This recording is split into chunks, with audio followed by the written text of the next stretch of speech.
ดอกฮอดแล้วน้อฮอดแล้วน้อให้ลาวหุงดอกยุงสีขอให้ลาวของเฮามีแต่ความเจริญก้าวอันว่าความมองเศร้าให้ไปตามนอปีเก่าปีใหม่มาฮอดแล้วเจริญขึ้นผู้สู่แนวเด้น้อเด้อลาว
สาวน้อยหนุ่มนาลีจงอย่าได้มีความเศร้า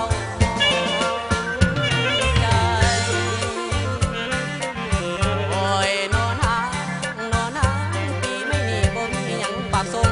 ปีไม่นี่บ่มีหยังปากทรงเธออันนุ่งน้องลาผู้เนาบ้านยันไกลขอพวกการจงมีแต่ความสุขอันตรายไปทุกก็จะได้ดีมาไกลมีสุขแล้วขอให้มีลืมเก่ามีสุขแล้วขอให้มีลืมเก่าอย่ามีเงินเบียดเจ้า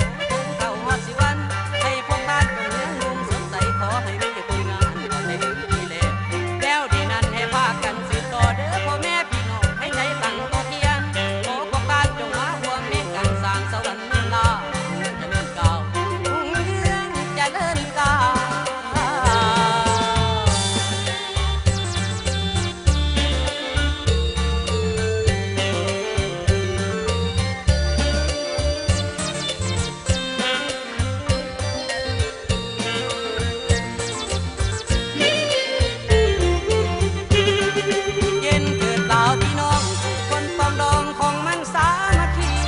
สาวน้อยหนุ่มนาลี